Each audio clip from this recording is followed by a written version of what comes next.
everybody, my name is Jennifer Maker and welcome to the Great Maker Show and Tell. Today we are painting and stenciling furniture. This is a great way to repurpose a piece of furniture that you already have or one that you find at the thrift store. And you can use this technique for stenciling a canvas as well. So I had this old and outdated footstool since the 80s. I loved it, but it didn't match my decor anymore, and frankly, it looked super old and busted. So we recently redid our bedroom, and I thought it would be really fun to paint this footstool to match our bedroom. Exactly, because with paint, I can use the exact same paint color that I used on the walls to match the room perfectly. Painting furniture isn't as simple as just slapping some paint on it, of course.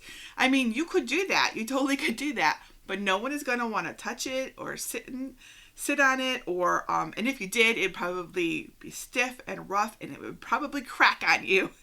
So instead, you want to mix your latex or acrylic paint with fabric medium and water. Fabric medium will make the resulting mixture thinner than regular paint. And while it will take a number of coats to cover it all up, once it's done, it's flexible and it's a lot softer than you'd expect.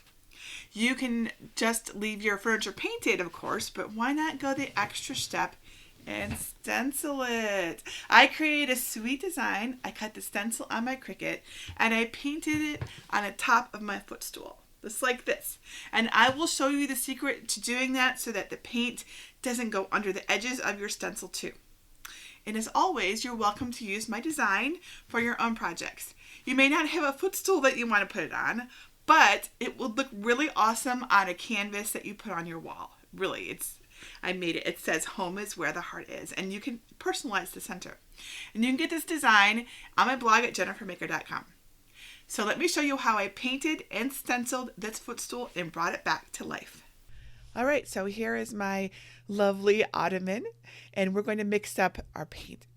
So we want 2 parts of water to 1 part of paint to 1 part of fabric medium. And mix it all up really well.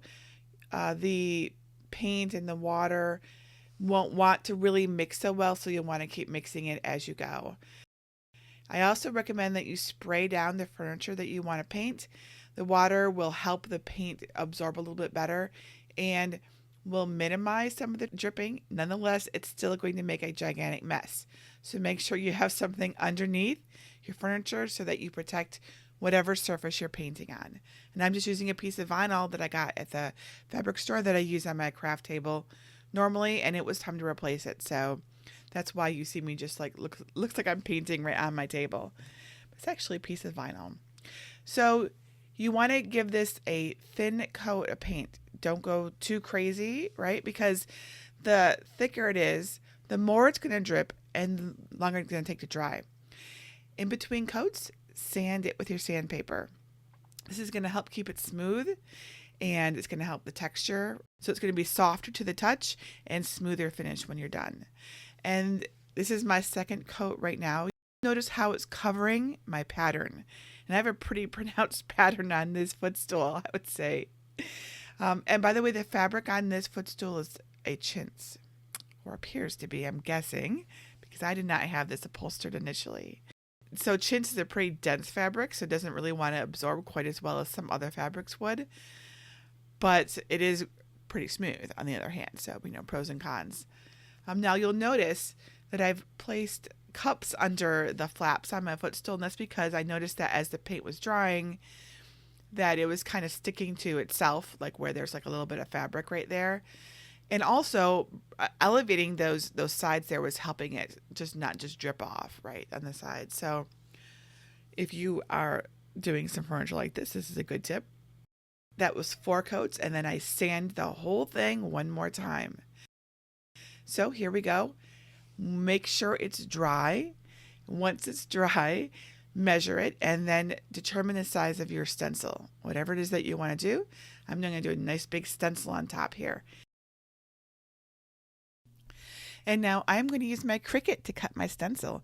And this pink sheet here is just a piece of Oracal 651 outdoor vinyl. That's it. It's not even stencil vinyl, but it's a very nice sticky vinyl. And I had this here in my craft room. And cutting a stencil is really quite easy. It's you just cutting vinyl. There's nothing special to it. Now, the design that I cut is free on my blog if you'd like to use it. You can personalize the center with your own initials if you'd like. And of course, you can put this on a piece of canvas instead of a piece of furniture. Now, let me show you how to reverse weed.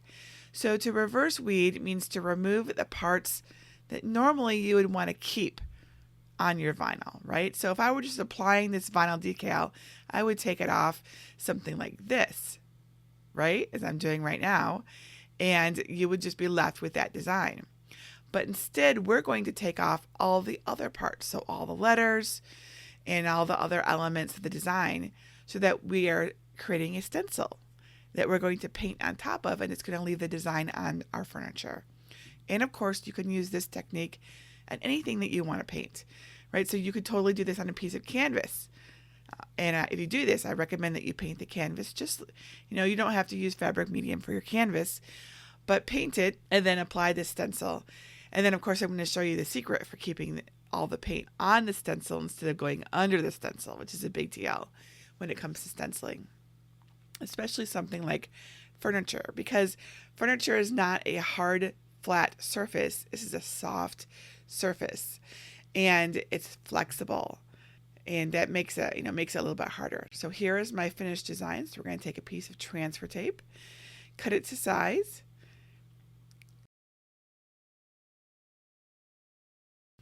Take our design off the mat. So we're left with just the vinyl design.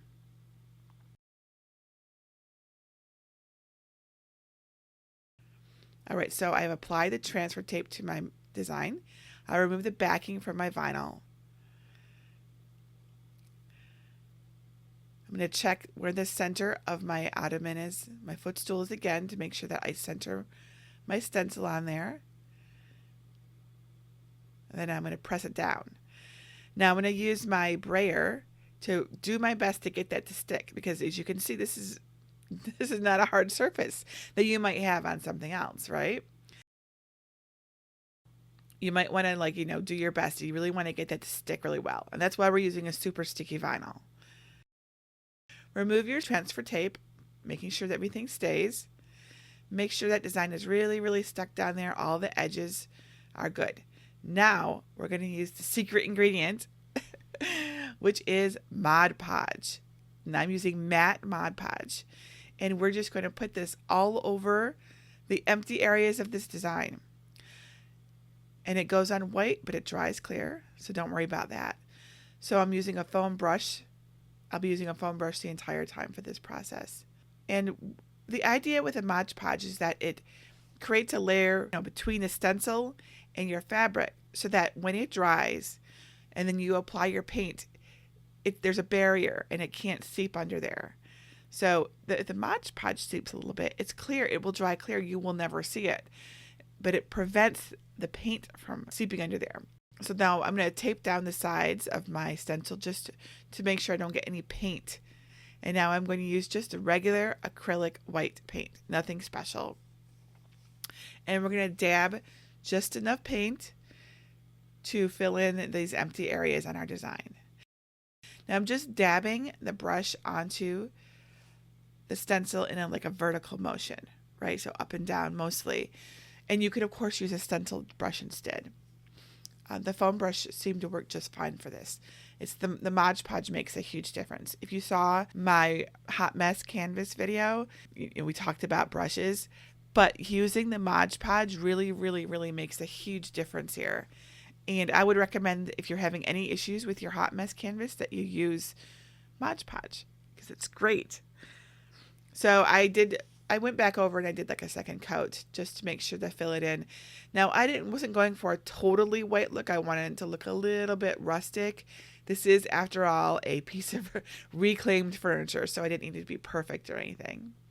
Now, once your paint is dry, it needs to be completely dry, you remove your stencil. Now, this is very sticky vinyl, so if you are like me and did not wait long enough to apply your stencil, onto your fabric, you might see some paint come off of your furniture.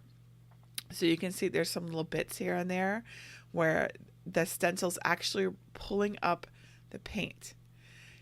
And that is because I am an impatient person. And I'm like, oh, it's dry. It's been a day. It's dry. We can do this. So it turns out that when I checked the bottle, it said to wait 7 days. And in this area up here, it's the worst. This is like an area of the footstool that was kind of like indented a little bit. And I suspect that a lot of paint pooled there and it was very wet. So here you can see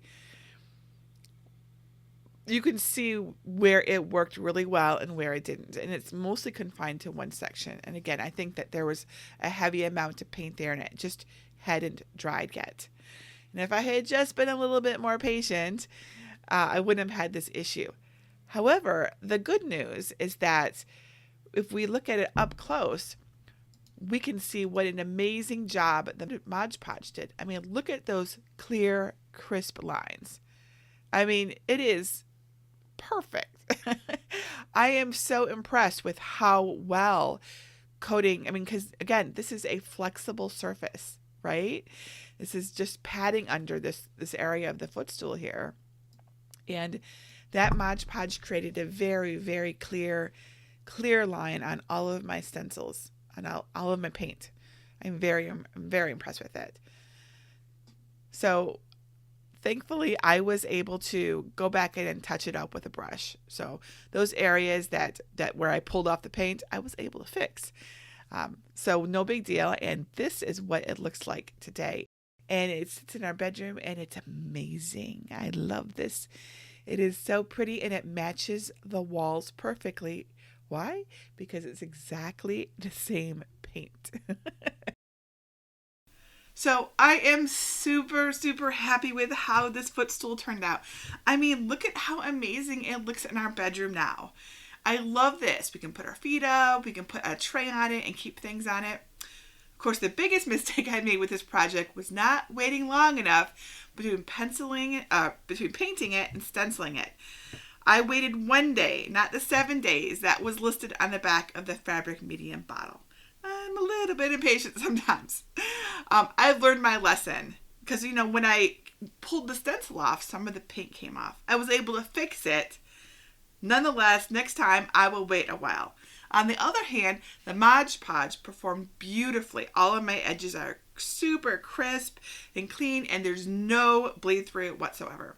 So tomorrow, I am going to show you how to personalize one of these glass blocks with lights and your own design and everything. It's going to be so cool.